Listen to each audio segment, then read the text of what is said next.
Oops. It's fine.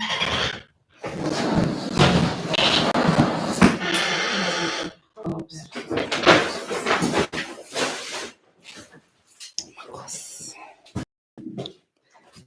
Sanbonani, ninjani.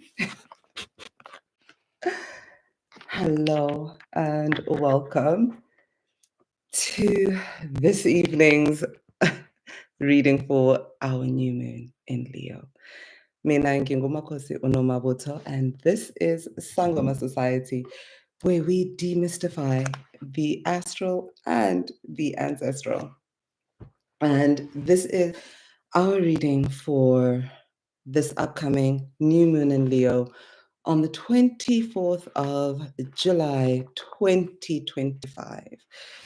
It's busy, guys. Ngiyaphithi-phithizela, okay?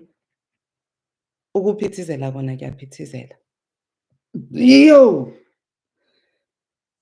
Ukuphithizela kona kuyaphithizela. It is the Mercury retrograde is not being gentle at all. Not personally, I feel like I'm feeling it, not just a little bit. Like it is intense, it is real, and whew, whew. Show of hands, who is surviving? Because I'm not sure that I am. Okay, I'm not sure that I am indeed surviving, but we're out here and we're doing the work. And today we're going to look at how all these transits really leading up over the next 2 weeks, because what it is that when we have a new moon is we have the moon and the sun in the same sign. So there is a harmony in the sky. There is that intention that is very tangible. You know, it's a beautiful time to start new things. It's a beautiful time to see into the future, to look into things. And it's very, very easy to misunderstand the new moon because the sky is darkest when the moon is new. So we don't actually even see that, crescent in the sky. There's nothing. It is just a dark sky when the moon is new. Unlike when the moon is full and it's illuminated, and we might imagine that that is the time to set intentions. It's actually not. When you want to set intentions is now. When the moon is new, and that's going to be this week on Thursday, the 24th of July, 2025. And what is going to be happening is we're going to have the sun and the moon both in the sign of Leo. Now, Leo is the superstar, the main attraction, that girl of the zodiac, right? If you have Leo in your first house, a Leo rising is very famously somebody who has, like windscreen ya dumela, your curb appeal, the way you look is something that is very tends to be very regal, tends to be, very inviting to people, That's like Leo energy. It owns its power. It does not shrink away from what it is. Now, it's a beautiful time to set intentions that are bold, that are audacious, that are something that might even scare you a little. All right? But now remember that you are threading the eye of a needle here with the Mercury retrograde ongoing since this past Friday, also in Leo. And just a few days after, Marcos. Hey! Marcos. Just a few days after this new moon, we're going to see Mercury Cazimi in Leo. So when we see a Cazimi, what is happening is that that planet is in the heart of the sun. So the energy that we are experiencing is almost intensified or crystallized, and we're really, really getting that vibe of like, this is that. And we're going to be having the sun and the moon in the moon will have moved on, but we're going to have the sun and Mercury both in Leo, but conjoined, amplifying the energy of the Mercury retrograde. On the last day of the month, on the 31st, let's be mindful of this. Let's be mindful of this as we move through this. We spoke about this in the retrograde reading, but just in case you didn't catch it, let's reiterate it. This Mercury retrograding in Leo is one in which, as much as you may feel that you want to talk about things, do not talk about anything that is not materialized. Evil eye is so high in the sky right now. You want to allow yourself to fall back where you need to fall back and allow for things to materialize before you claim them. Yo! Give your life the opportunity to show you what it can do, right? Yours is to use that audacity and use that almost tangibly like heightened confidence that the sun in Leo is bringing, right? Use that to manifest, to show up in your life for the goals, for the desires that you hold, because things are very possible right now, especially because we're going into that Lionsgate, right? But before we get there, yo, what we're going to be doing is navigating these waters. You understand? So now,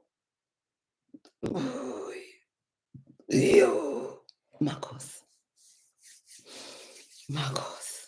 So now, as we navigate these waters, these opportunities that present themselves with the new moon to set these bold intentions, let's keep to ourselves what is still up in the air, what we're still trying to figure out. Let's hold things sacred. Let's not just be telling our business to people, because it is tricky. Because when people are experiencing this retrograde, almost reviewing themselves, looking at, remember that retrogrades have that theme of review, reconsideration, remembering, all of this, right?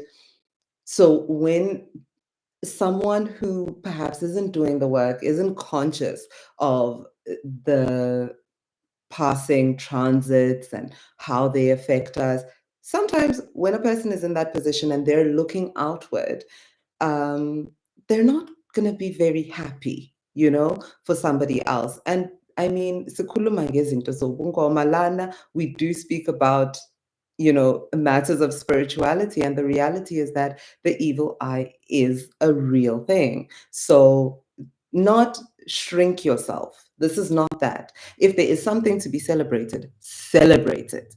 But don't celebrate, I'm going to sign the contract.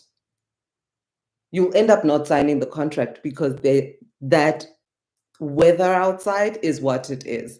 Celebrate that the contract has been signed.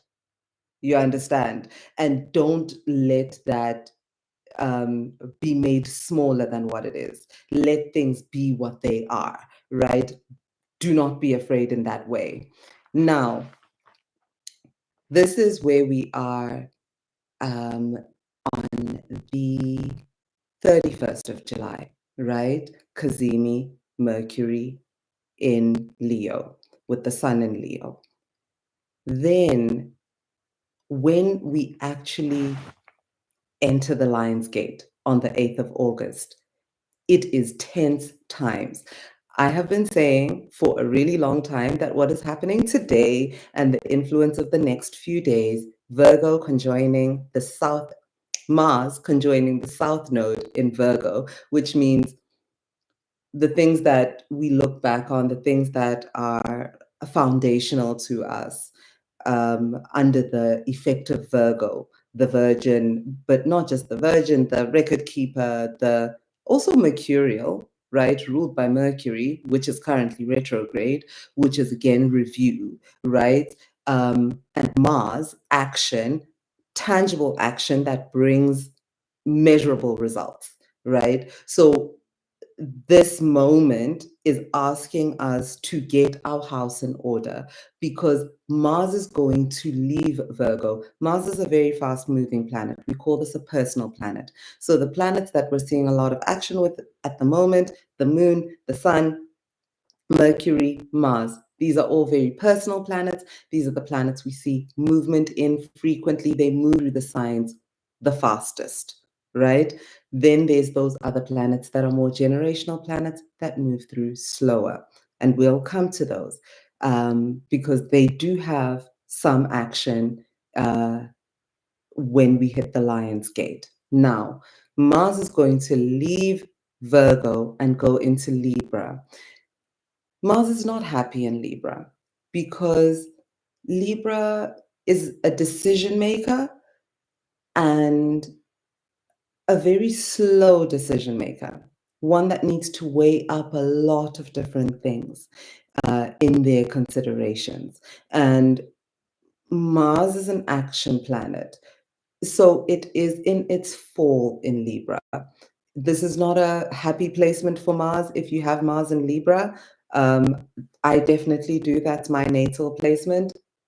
Honestly, it takes you so long to get to the point of frustration. It is wonderful in the sense that you might be a more diplomatic person. You might have a more diplomatic approach to things. But what is happening when Mars moves into Libra, right, while it's still in the first degree of Libra, is that it is going to oppose a retrograde Saturn in Aries on the 8th of August, day one of the Lionsgate. Then the next day, we're going to have Mars in Libra opposing Neptune, also in the first degree of Aries. So now Saturn is the things that it governs work, discipline, right? Purpose, how we show up in the world, things that we are prepared to do. Neptune, dreamer, right? So our dream space as well as the dreams we hold for our lives. Now, when Mars is opposing them in Libra and they are making reconsiderations about their movements in Aries. So I'm asking myself questions about, am I prepared to do the work it takes for the things I want? Right? And when Aries, when Saturn and Neptune are in Aries, or when any planet is in Aries, there is a pace, a speed, a hastiness, right? That